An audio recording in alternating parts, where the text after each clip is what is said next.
50व्या Konkan परिक्षेत्रीय police क्रीडा स्पर्धेचे आयोजन दापोली येथील डॉक्टर बाळासाहेब सावंत कोकण कृषी विद्यापीठाच्या विजय क्रीडांगण येथे करण्यात आले असून या क्रीडा स्पर्धेचे उद्घाटन डॉक्टर बाळासाहेब सावंत कोकण कृषी विद्यापीठाचे कुलगुरू डॉक्टर संजय भावे, जिल्हाधिकारी मनोज जिंदल, जिल्हा पोलीस अधीक्षक नितीन बगाटे यांच्या उपस्थितीत करण्यात आले। या स्पर्धांसाठी पालघर, मीरा भाईंदर, ठाणे, नवी मुंबई, रायगड, रत्नागिरी आणि सिंधुदुर्ग येथील पोलीस दलातील खेळाडू सहभागी झाले असून मोठ्या उत्साहात सर्व खेळाडू आपला सहभाग नोंदवत आहेत। या उद्घाटन कार्यक्रमाला दापोलीचे उपविभागीय अधिकारी डॉक्टर विजयकुमार सूर्यवंशी, तहसीलदार अर्चना बोंबे, पोलीस उपाधीक्षक निलेश माइनकर, शैलेश सणस, प्रकाश बेले, दापोलीचे पोलीस निरीक्षक महेश तोरसकर यांच्यासह सर्व पोलीस अधिकारी आणि खेळाडू उपस्थित होते। जिल्हा पोलीस अधीक्षक नितीन बगाटे यांनी सर्व खेळाडूंना शपथ दिली। मान्यवरांनी खेळाडूंना मार्गदर्शन केले। या कार्यक्रमात पोलीस बँड विशेष आकर्षण ठरला। आज इथे उपस्थित असलेले इतर अधिकारी, व्यासपीठावर उपस्थित असलेले इतर अधिकारी, आपण सगळे खेळाडू, माझ्या समोर उपस्थित असलेले पत्रकार बंधू आणि खेळाडू मित्रमैत्रिणींनो, खरं तर माझ्या परिसरामध्ये आपण सगळे आलात याचा मला खूप खूप आनंद होतोय आणि हा आनंद अजून द्विगुणित होईल ज्यावेळी आपण वेळात वेळ काढून माझा हा कॅम्पसमध्ये जरा फिराल। मला माहिती आहे की येणारे 2 दिवस जरा जास्त थंडीचे आहेत असं प्रेडिक्शन आहे। मी आता विचारलं माझ्या हवामान विभागाला, ते म्हणाले सर 2 दिवस थंडी अशीच राहणार आहे। खरं थंडी असली यावेळेला की आम्हाला आनंद वाटतो, कारण आंबा चांगला येतो आणि त्याच्यामुळे आम्ही जरा हॅपी असतो, त्याच्यामुळे आंब्याचं चांगलं येईल। खरं तर माझ्या शरीरयष्टीवरती जाऊ नका, मी खरंच कबड्डी आणि खो खो खेळत होतो। नाही तर तुम्ही म्हणाले, मी माझ्या विद्यापीठाचा कर्णधार म्हणून मी दोन्ही टीममध्ये काम केलेलं आहे। आणि तुम्हाला एक अजून गुपित सांगतो, मी कबड्डी ज्यावेळी इथे माझ्या महाविद्यालयातून खेळत होतो त्यावेळी त्याचं नेतृत्व करत होते श्री गुलाबराव पोळ, जे IPS ऑफिसर होते। मी फर्स्ट इयरला असताना ते सिनियर MSCला होते आणि ते माझे याचं नेतृत्व करत होते।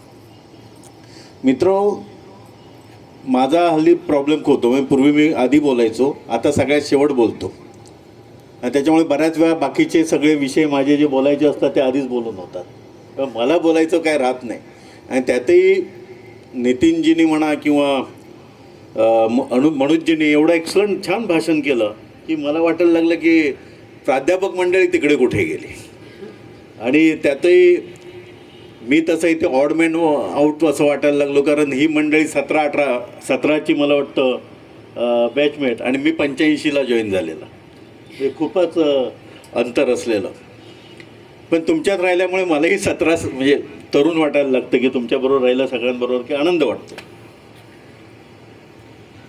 मी कुलगुरू पदाच्या चर्चेसाठी राज्यपाल जे 5 जणांना बोलवतात तेही मला बोलवलेलं। सगळं झाल्यानंतर राज्यपालांच्या सचिवांनी मला विचारलं की राज्यपाल महोदयांचं असं म्हणणं आहे की तुमच्या बायोडाटामध्ये स्पोर्ट्स संबंधी बरंच लिहिलेलं आहे, तर म्हणे तुम्ही स्पोर्ट्स खेळता का? म्हटलं हो, माझ्या देहयष्टीवरनं जाऊ नका, मी खेळत होतो। मग काय झालं स्पोर्ट्समध्ये? तर म्हटलं 3 गोष्टी मला स्पोर्ट्समधून मिळाल्या ज्या तुम्हालाही मिळू शकतील। एक म्हणजे सगळ्यांना बरोबर घेऊन जाता येतं, जसं आता जिंदाल सर म्हणाले, म्हणजे मनोजजी म्हणाले। दुसरं, यशस्वी होण्याची जिद्द मिळते आणि आपल्या शब्दकोशातला अपयश हा शब्द निघून जातो। आता तुम्हाला वाटेल की हरणं हा शब्द नसतो, हा हरणं म्हणजे अपयश म्हणजेच अनुभव असतो की पुढच्या वेळेला जिंकायचं कसं ते। आणि तिसरा सगळ्यात महत्त्वाचा जर काही खेळ देत असेल तर समाधान। आयुष्यामध्ये समाधानी कसं असावं आणि समाधानी कसं जगावं हे खेळातून आपल्याला कळतं आणि हे सगळं आपल्याला मिळतं, हे सगळं आपल्याकडे आहे असं मी समजतो। सर्वप्रथम माझ्याकडून राहून गेलं, आपल्या सगळ्यांचं खूप खूप अभिनंदन। ते म्हणाल अभिनंदन कशासाठी? माझे बॅचमेट, तुमचं ते 2018 बॅच त्यांनी सांगितलं होते, 17, माझे बॅचमेट आणि माझे परम मित्र जिल्ह्याचे SP श्री नितीन बगाटे साहेब, श्री BB महामुनी आपले ॲडिशनल SP, दापोली तालुक्याचे सगळे अधिकारीगण, आपले महाराष्ट्राचे कोकण डिव्हिजनचे वेगवेगळे ठिकाणी, ठाणे, नवी मुंबई, सगळ्या ठिकाणीपासून आलेले माझे पोलीस बांधव भगिनी, सर्वप्रथम जसं आता आपल्याला SP साहेबांनी सांगितलं की आपले जीवनामध्ये खेळाचं एक खूप महत्त्वपूर्ण स्थळ आहे. त्याच्यामध्ये आपल्याला सगळ्यांना माहिती आहे की खेळाडू जे असतात त्यांच्यामध्ये एक कॉम्पिटिटिव्ह स्पिरिट, ब्रदरहूड किंवा सिस्टरहूड हा स्पिरिट आणि ओव्हरऑल स्पोर्ट्सपासून म्हणजे खेळाडू म्हणून आपण टीमवर्क कसं करू शकतो, हा सगळे वेगवेगळे क्वालिटीज डेव्हलप होतात. ज्या ब्रदर्स अँड सिस्टर्स आपले या वेगवेगळे पोलीस तुकडीचे जे समोर आहे, काही क्रिकेट खेळत असेल, डेली बेसिसवर फुटबॉल, रनिंग करत असेल, जिम अटेंड करत असेल, मॅरेथॉन, आयरनमॅन, हे वेगवेगळे खेळ आपण खेळत असेल. परंतु मला असं वाटतोय पर्सनली की जीवनामध्ये आपले आरोग्यामध्ये सर्वात इम्पॉर्टंट स्पोर्ट्सचा रोल आहे आपली पर्सनल स्ट्रेस, जे आपला मानसिक स्ट्रेस असतो.